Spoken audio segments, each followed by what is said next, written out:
இந்த வீடியோவில் புடவைலேருந்து jacket cut பண்ணதுக்கப்புறம் ஒரு சில புடவை சின்னதாக போயிடும். அந்த புடவையை எப்படி இந்த பிட்டு வச்சு நம்ம புடவையை எக்ஸ்டெண்ட் பண்ணுறதுன்னு பார்ப்போம்.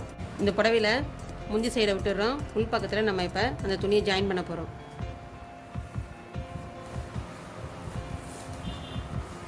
நம்ம ஜாயின் பண்ணுற கிளாத்து 80 பாயிண்ட் எடுத்துருக்குறோம். இப்போ எல்லா புடவைக்குமே 80 பாயிண்ட் எடுத்தால் போதும்.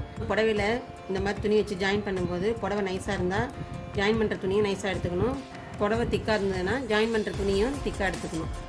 இந்த துணியை நம்ம இதில் வச்சு ஜாயின் பண்ணும்போது நல்ல பக்கமாக இருக்கணும். 1 இன்ச் எக்ஸ்ட்ரா வச்சிடுறோம். 2 பீஸையும் ஒன்றா வச்சு அப்படியே 1/2 இன்ச் அளவுக்கு தையல் போட்டுடணும்.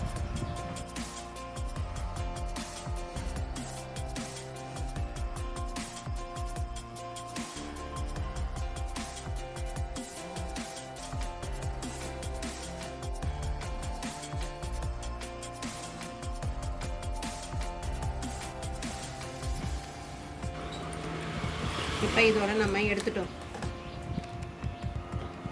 இதோட முடிஞ்சிட்டது, எடுத்துட்டோம். இப்போ நமக்கு புடவைக்கு இந்த அளவு பத்தலை, 80 பாயிண்ட்டு இதோட முடிஞ்சு போயிடும். அப்போ என்ன பண்ணணும், இந்த இடத்துல இருந்து அளந்துக்கிறோம். இங்கேருந்து அளந்து பார்த்தோம்னா இப்போ 11 இன்ச்சு வருது. 11 இன்ச்சு கூட நம்ம 1.5 இன்ச்சு ப்ளஸ் பண்ணிக்கிறோம். 1/2 இன்ச்சு இதில் ஜாயின் பண்ணுறதுக்கும் 1 இன்ச்சு மேலே நம்ம வச்சு தைக்கிறதுக்கும் சேர்த்து 1.5 இன்ச்சு ப்ளஸ் பண்ணுறோம். அப்போ 12.5 வரும். அந்த 12.5 இன்ச்சை எங்கே எப்படி கட் பண்ணணும்னா, இந்த இடத்துல நம்ம ஒரு கரபாகம் போயிட்டுது, இன்னொரு கரபாகம் சைடு இந்த சைடில் இருக்குது. அப்போ இந்த கரபாகத்திலேருந்து 12.5க்கு ஒரு மார்க் பண்ணிக்கணும். இந்த மார்க்கு நீட்டுக்கு அப்படியே கோடு போட்டுடுறோம். அப்படியே அது மேலே கட் பண்ணிடணும். இந்த கரபாகத்துலேருந்து நம்ம 12.5க்கு மார்க் பண்ணியிருக்கிறோம். அதுக்கு மேலே அப்படியே கட் பண்ணிக்கிறோம்.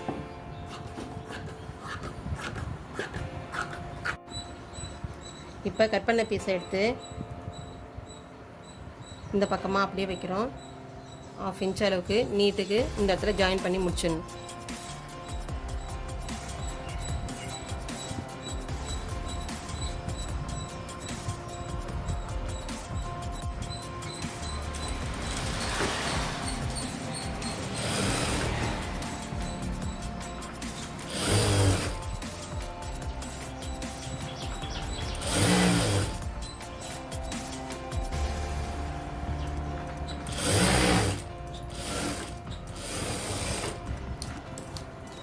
இந்த இடம் ஜாயின் பண்ணி முடிச்சிட்டோம். இப்போ இது நீட்டுக்கு நம்ம தச்சு முடிச்சிடணும்.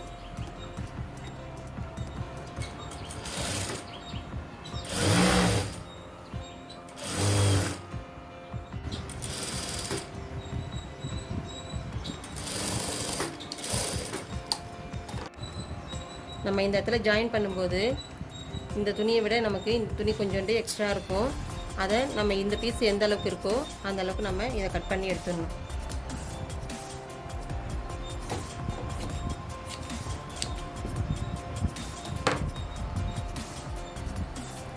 இப்போ எக்ஸ்ட்ரா வந்துருச்சு நமக்கு இந்த அளவுக்கு. இது ஃபுல்லுமே நமக்கு கரபாகம் வர அளவுக்கு 1 மீட்ரு 1.25 மீட்ரு அளவுக்கு துணி எடுத்து ஜாயின் பண்ணக்கூடாதான்னா, நமக்கு அப்படி தைச்சோம்னா சொருகும் போது இந்த துணி எக்ஸ்ட்ரா நமக்கு வெளியில் வந்துடும், காலுக்கிட்ட தெரியும். அதனால் 80 பாயிண்ட் எடுத்து இந்த மாதிரி நம்ம பீஸ் போட்டு தைச்சா கரெக்டான அளவுக்கு இருக்கும். இப்போ நம்ம இந்த தைச்ச பக்கத்தை இப்படி எடுத்துருக்குறோம். இதில் ஃபஸ்ட்டு ஒரு மடிப்பு மடிக்கணும், அதுக்கப்புறமா இன்னொரு மடிப்பு மடிக்கணும். அப்போ தான் நமக்கு பிசுறு இல்லாமல் இந்த ஃபினிஷிங் கரெக்டாக இருக்கும். ஏற்கனவே நம்ம சேனலில் கைலி ஓரம் அடிக்கிறது எப்படின்னு போட்டிருக்கோம். அதே மெத்தடில் தான் இப்போ நம்ம இதை தைக்க போகிறோம்.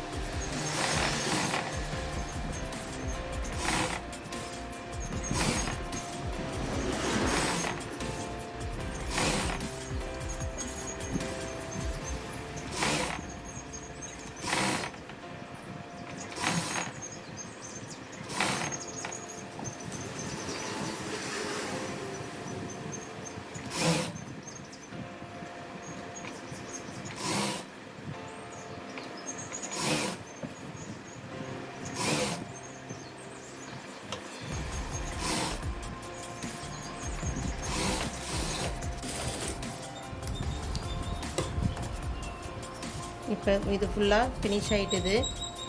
இது வந்து இப்போ பிசுறு பிசுறாக எடுத்துகிட்டு வர துணியாக இருக்குது. இந்த மாதிரி கிளாத்தாக இருக்கிறத விட்டு நம்ம கைலி மாதிரி நம்ம மடித்து வச்சு இதை மடித்து தைச்சிட்டோம்.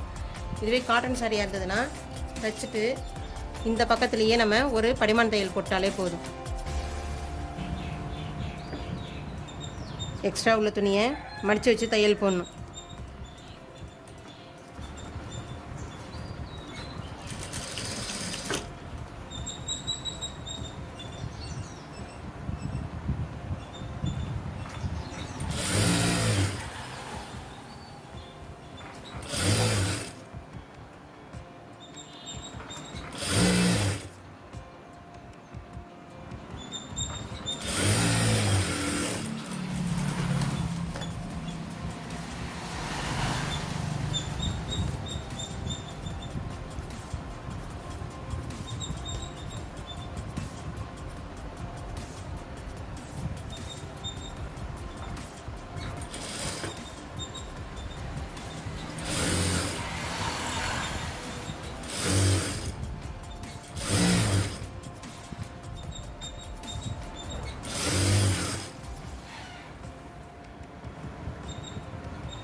இந்த சைடு புடவையில் ஓரம் அடிக்கிற மாதிரி நம்ம ஓரத்தை அடித்து முடிச்சிடணும்.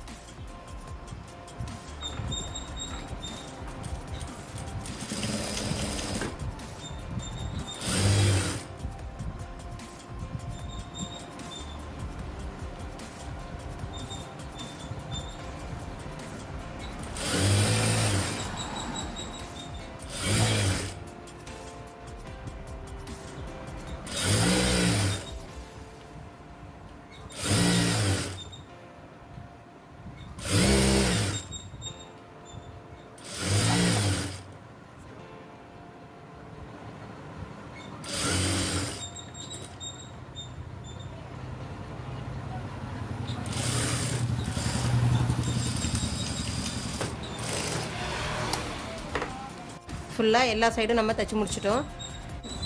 இதில் வர ஜாயிண்ட்டு நம்ம சொருவும் போது இடுப்பு பக்கம் வர மாதிரி இருந்தால் நல்லாயிருக்கும்.